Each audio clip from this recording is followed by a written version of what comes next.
মনত ৰাখিব মুখ্যমন্ত্ৰী হিমন্ত বিশ্ব শৰ্মা স্পষ্টকৈ কৈছো মনত ৰাখিব সাত পুৰুষে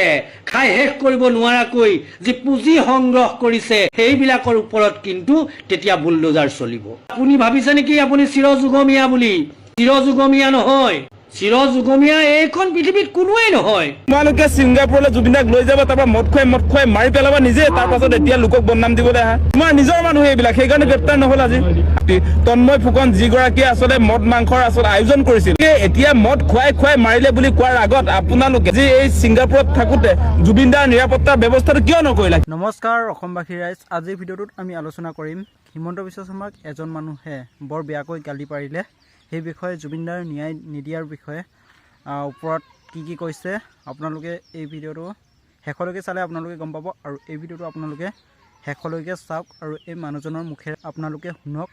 হিমন্ত বিশ্ব শৰ্মাক কি কৈছে সকলো কথা গম পাব। শুনক আপোনালোকে ভিডিঅ'টো শেষলৈকে চাওক। মনত ৰাখিব মুখ্যমন্ত্ৰী হিমন্ত বিশ্ব শৰ্মা স্পষ্টকৈ কৈছো মনত ৰাখিব হিটলাৰো শেষ হৈছিলে আপোনাৰ দৰে বহুত আহিলে আৰু বহুত গ'ল এদিন আপুনিও শেষ হ'ব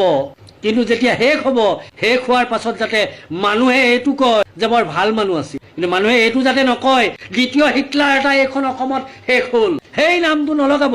যদি ইমানেই হিন্দু মুছলিম কৰিবলৈ মন আছে আপুনি আপোনাৰ ল'ৰাটোক এদিন স্ক্ৰীনৰ আগত আনি পেলাই এই হিন্দু মুছলিম কৰা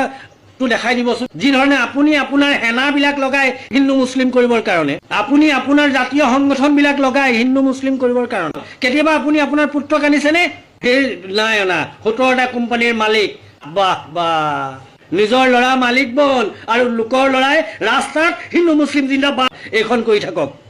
আৰু আমাৰ সেনাই জপজপাই থাকিব অসমত বা কোনোবাই কিবা এটা ক'ব নিষিদ্ধ কৰিব আইও দেহা যেনিবা সিহঁতৰ কথাতে মই উঠা বহা কৰিম চিটু বৰুৱাৰ কথা কৈছো ইনুস্তামলিক নিষিদ্ধ কৰি দিছে সাত পুৰুষে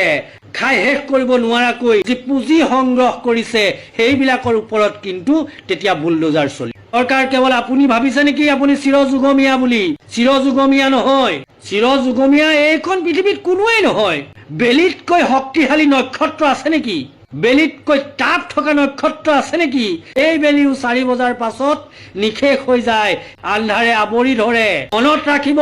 মুখ্যমন্ত্ৰী হিমন্ত বিশ্ব শৰ্মা এতিয়া যে মুখ্যমন্ত্ৰীয়ে কৈ আছে মদ খুৱাই জুবিন গাৰ্গক হত্যা কৰা হ'ল বুলি যে কোনে খুৱাইছিলে কোনে আনিছিলে জুবিনক ছিংগাপুৰলৈ তোমালোকে ছিংগাপুৰলৈ জুবিনদাক লৈ যাব তাৰপৰা মদ খুৱাই মাৰি পেলাবা নিজে তাৰ পাছত এতিয়া লোকক বদনাম দিবলৈ আহা তোমাৰ নিজৰ মানুহ এইবিলাক সেইকাৰণে গ্ৰেপ্তাৰ নহল আজি আছাম এছ'চিয়েশ্যনৰ যিকেইগৰাকী 15জন ব্যক্তি তন্ময় ফুকন যিগৰাকীয়ে আচলতে মদ মাংসৰ আচলতে আয়োজন কৰিছিলে মদ খোৱা যিটো পাৰ্টি কৰিছিলে সেই পাৰ্টিটো আয়োজক বিলাকক গ্ৰেপ্তাৰ নকৰিলে নহয় তেওঁলোকে এতিয়া মদ খুৱাই মাৰিলে বুলি কোৱাৰ আগত আপোনালোকে যে এই ছিংগাপুৰত থাকোতে জুবিনদাৰ নিৰাপত্তাৰ ব্যৱস্থাটো কিয় নকৰিলা কি চৰকাৰে আনিছিলে জুবিনদাক ছিংগাপুৰলৈ সেইটো আমি বাৰম্বাৰ কৈ আছো গতিকে এনেকুৱা কথা কৈ অসমৰ যি ন্যায় বিচৰা সংগ্ৰাম সেইটো ডাইভাৰ্ট নকৰিব সেই কথা স্পষ্ট কৰি দিছো আমি জুবিনদাৰ ন্যায় লাগে সেই কথা স্পষ্ট চালে আপোনালোকে ভিডিঅ'টো শেষলৈকে এতিয়া আপোনালোকে কমেণ্ট কৰক